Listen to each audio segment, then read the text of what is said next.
KaraokeBooks. Candide. Audiobook. Written by Voltaire. Translated by Tobias Smollett. Introduction. Voltaire's Candide remains his best-known work, even though in his own time, he was one of the most widely known figures in Europe, exchanging letters with all the kings and queens of his day. He was a pioneer of Enlightenment thought, a brilliant thinker, writer, and scientist.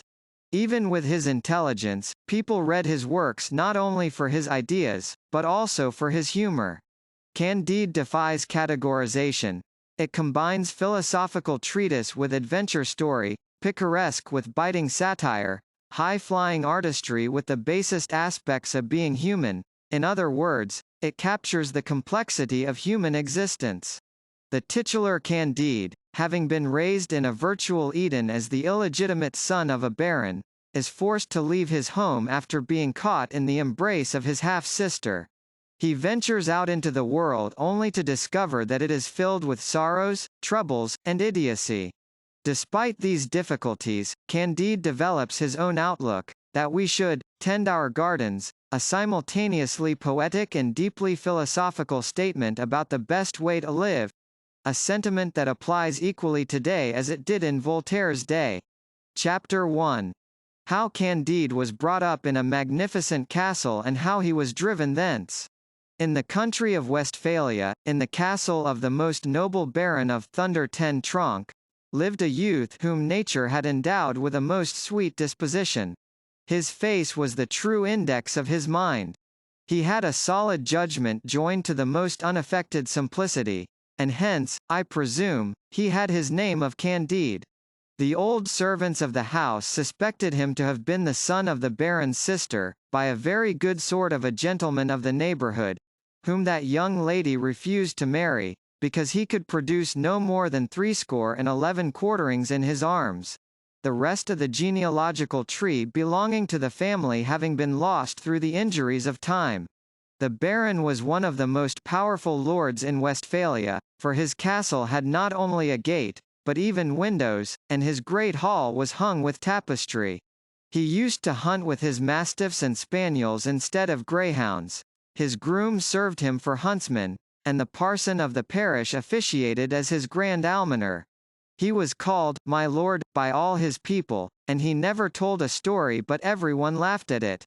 My lady Baroness, who weighed 350 pounds, consequently was a person of no small consideration, and then she did the honors of the house with a dignity that commanded universal respect.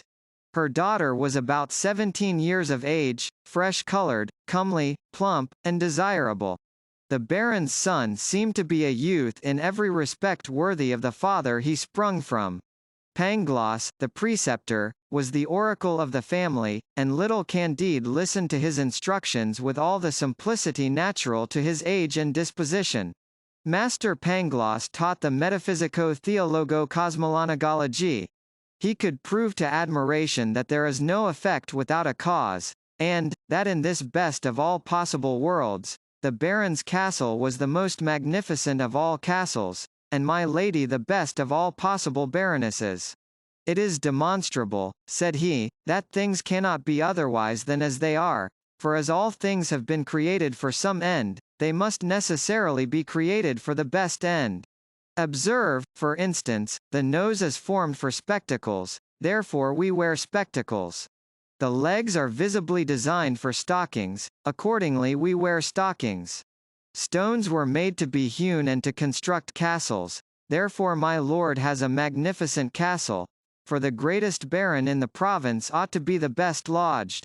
Swine were intended to be eaten, therefore we eat pork all the year round. And they, who assert that everything is right, do not express themselves correctly. They should say that everything is best. Candide listened attentively and believed implicitly, for he thought Miss Cunegonde excessively handsome, though he never had the courage to tell her so. He concluded that next to the happiness of being Baron of Thunder ten Tronckh, the next was that of being Miss Cunegonde, the next that of seeing her every day, and the last that of hearing the doctrine of Master Pangloss, the greatest philosopher of the whole province, and consequently of the whole world.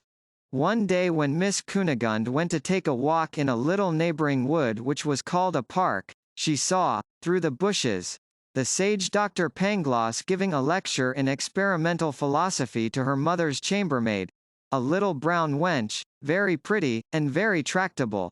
As Miss Cunegonde had a great disposition for the sciences, she observed with the utmost attention the experiments which were repeated before her eyes. She perfectly well understood the force of the doctor's reasoning upon causes and effects.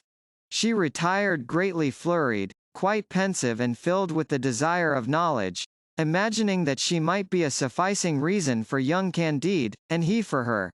On her way back she happened to meet the young man. She blushed, he blushed also. She wished him a good morning in a flattering tone, he returned the salute, without knowing what he said. The next day, as they were rising from dinner, Cunegonde and Candide slipped behind the screen. The miss dropped her handkerchief, the young man picked it up. She innocently took hold of his hand, and he as innocently kissed hers with a warmth, a sensibility, a grace all very particular. Their lips met. Their eyes sparkled. Their knees trembled. Their hands strayed. The Baron chanced to come by. He beheld the cause and effect, and, without hesitation, saluted Candide with some notable kicks on the breech and drove him out of doors. The lovely Miss Cunegonde fainted away, and, as soon as she came to herself, the Baroness boxed her ears. Thus a general consternation was spread over this most magnificent and most agreeable of all possible castles. KaraokeBooks.